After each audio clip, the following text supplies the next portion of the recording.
جو لوگ امام منبر پہ چڑھنے کے بعد آتے ہیں ان کے رجسٹری نہیں ہوتی جمعہ میں. سیدھی سیدھی بات سمجھ لیجئے. خطبہ ہوتا ہے، ثواب ہوتا ہے، جمعہ کا لحاظ ہوتا ہے، ادب ہوتا ہے. امام منبر پہ چڑھنے کے بعد جو آتے ہیں، حدیث کے اندر صاف الفاظ میں یہی لکھا ہوا ہے کہ اس کو جمعہ کے ملنے کا ثواب مکمل نہیں ملتا. اور فرشتے جو دروازے پہ کھڑے ہو کے نام لکھتے ہیں، امام منبر پہ چڑھ جائے تو فرشتے اپنے دفتر کو بند کر کے خطبہ سننے کے لیے بیٹھ جاتے ہیں، اور اس دفتر میں تمہارا نام نہیں آتا جو خطبہ سننے کے لیے آئے ہیں لیکن امام کے منبر کے چڑھنے کے بعد آئے ہیں.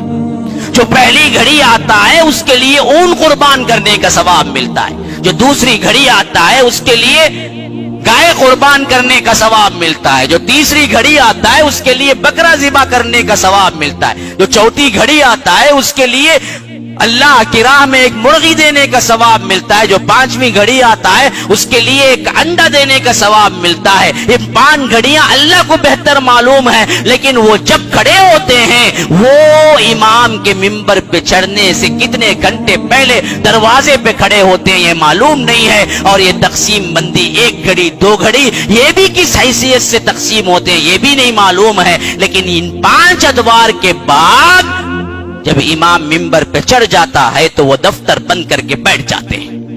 پھر فقہی اعتبار سے آپ کا جمعہ ہوا تو ہم کہیں گے ہوا، لیکن یاد رکھو ثواب کے اعتبار سے آپ کو جمعے کا پورا ثواب ملا تو یاد رکھیے ہرگز نہیں ملا. اور تمہارا نام بھی اللہ تبارک و تعالی نے جن فرشتوں کے ذریعے رجسٹری لگوائی تھی اس میں تمہارے جمعہ کا ادا کرنے والے کا نام نہیں ہے. خواہ کوئی میں دوں یا کوئی اور. خطبہ جمعہ 1 بجے شروع ہوتا ہے، آپ کو چاہیے کہ 1 سے 10 منٹ 5 منٹ پہلے آ جائے. یہ کیفیت ہمیشہ رہے تاکہ آپ کو جمعہ کا مکمل ثواب ملے. اور دوسری بات، اللہ کے فضل و کرم سے جمعہ میں آ کے بیٹھنے والے، یہاں پر آنے والوں کو میں نے ہمیشہ یہی دیکھا کہ وہ سونے کے لیے نہیں سننے کے لیے آیا کرتے تھے. لیکن یہ ماحول بھی بدلتا جا رہا ہے. عام مساجد کی طرح یہاں پر بھی ٹیکا اور چیئر اور فین دیکھ کے لوگ سونا شروع کر دیے ہیں. پتہ نہیں یہ ماحول کیوں بدلا. جو کوئی بھی آتا ہے یہاں قرآن حدیث بولنے والا آتا ہے، آدھے 1 گھنٹے کے لیے بیٹھ کے سننا دشوار ہے تو پھر دین کا کون سا کام کر سکیں گے. سونا ہی مقصود ہے تو جاؤ کمرے میں سو جاؤ. مسجد میں آ کے بیٹھ کے سونا اور جمعہ کی محفل میں سونا، پھر بعد میں پوچھنا مولوی صاحب وضو کر کے نماز پڑھنا نہیں ہوں نماز پڑھ. کیا ضرورت ہے؟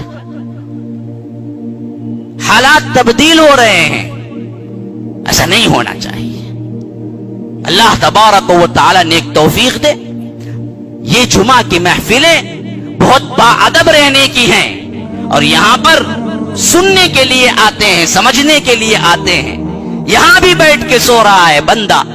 آخر ویسی کون سی رات میں محنت کر کے آیا ہے، پہاڑ کھود کے کیا ہے سونا نکالا ہے جس کی وجہ سے آپ کو بیٹھ کے یہاں نیند آ رہی ہے. تو یاد رکھیے اپنی کیفیتوں کو تبدیل کرو، اپنی حالات کو تبدیل کرو. شخصیات پر اپنے آپ کو موقوف مت رکھو. اللہ تبارک و تعالی کا دین شخصیات پر نہیں، کتاب و سنت پر ہے.